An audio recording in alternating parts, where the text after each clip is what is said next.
Okay, so it is now day 23 of my new year, and I just found that I'm getting a bit lost in the actual format of doing these videos and the process of doing these videos, and I'm wasting a lot of time and brain energy trying to figure them out, trying to boost the production value more than I think it probably needs to be. So what I'm going to do is I'm going to try and bring this back a bit and try and simplify as much as possible. So what I've got is I've borrowed my youngest's blackboard easel, and I'm going to use that, and I'm going to talk to you guys, and that's what I'm going to do. So I'm going to reiterate over the points that I was trying to make in one of my previous videos, of which at the moment there are only two, and like I said, it's day 23 and I've only made two videos, and I want to try and make one video every day. So today what I want to talk about is business and the structure of business and how we can simplify the concept of a business to try and make it easier to wrap our brains around.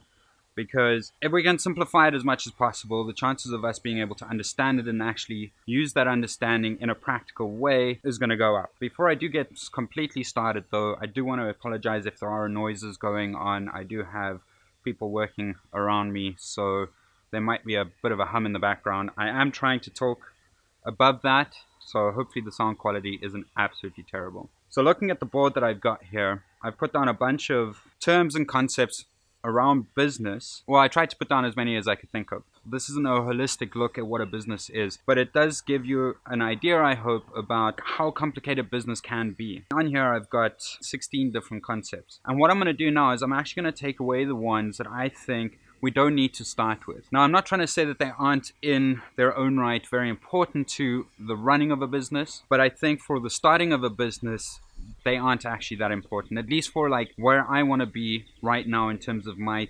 theoretical understanding of what a business is. And like I said in my previous video, and I'm going to reiterate here, I don't have a background in business, so at the moment what I'm trying to do is just document what I think the simplest understanding of a business needs to be. So to get started, I'm just going to start taking off some of the concepts that I have on the board here. Things like sales. We're just starting out this business. We don't have an offering. We don't have a product. We don't know what our market is. We don't know who our customer base is. So right now, sales isn't really high up on the things that we need to be thinking about. Same goes for marketing. We don't have anything to market just yet. Business development, we're not trying to set up any business deals or do any business-to-business commerce or set up any buying deals or selling deals or anything like that. So I'm going to take that out too. PR goes into the same category as marketing. We definitely don't need that yet.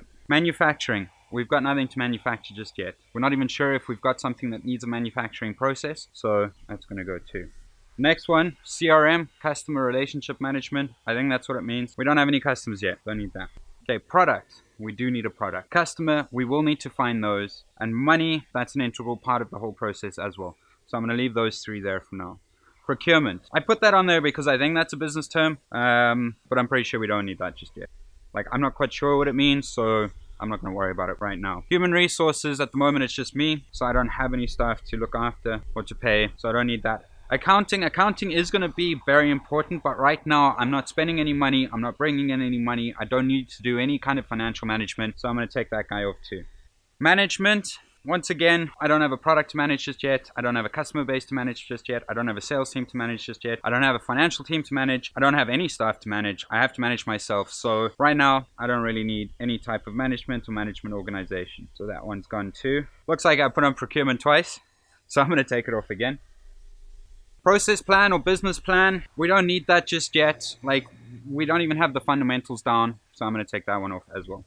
Organizational structure, like I said, there is no staff, there's no one other than me, so I don't need an organizational structure either. Hopefully what you can see here is that I've kind of brought it down to what I think is the most basic form of a business, or the basic underlying pillars of a business. Now I'm going to chop and change between the concept of pillars and what I was calling in my previous video the underlying equation of business. And to me it is product plus customer is equal to money.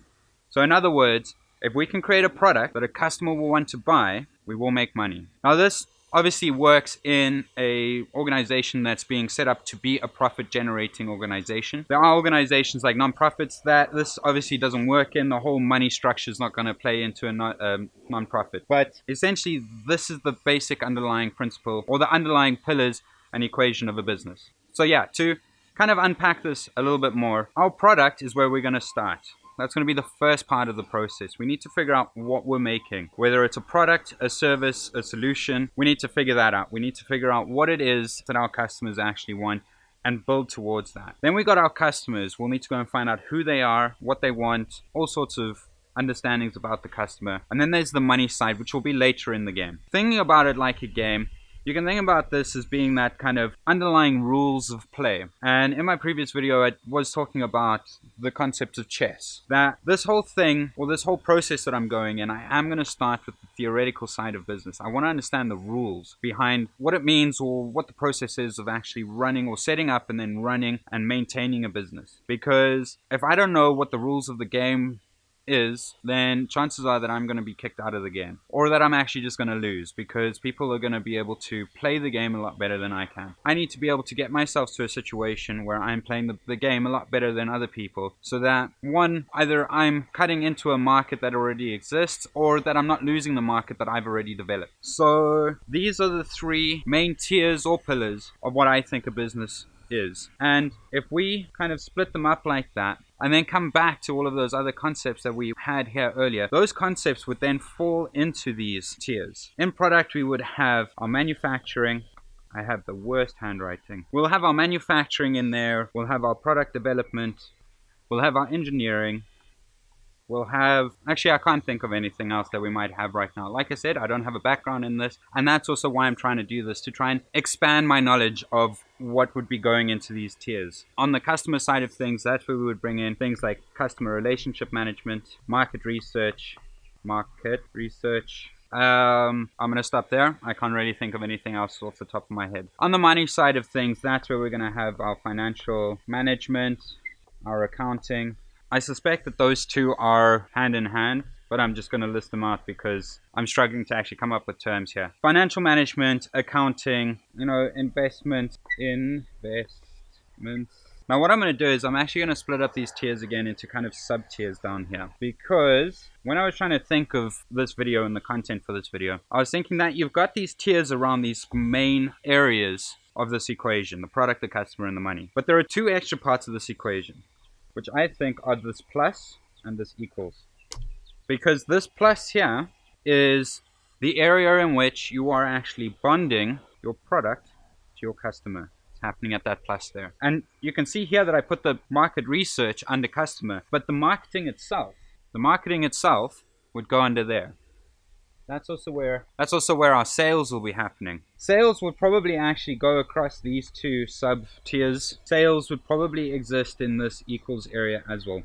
Now, I couldn't actually figure out quite what would be going into that other tier there. Once again, that's what this whole process is about. Now, I'm actually going to stop there, but what I want to highlight is that we need to think about product, customer, and money. And whatever we're doing, whatever process we're trying to implement, whatever action we're undertaking, or whatever strategy we're thinking about, needs to support either one or multiple of these core tiers. It's either there to build on the product and to develop the product, or it's there to create a customer base or support the customer base or retain the customer base, or it's there to try and increase the money coming in and probably reduce the money going out. And then once again, we've got these sub tiers for bonding the product to the customer, and then bonding or drawing the money out of the customer and trying to reduce the money going out of the business.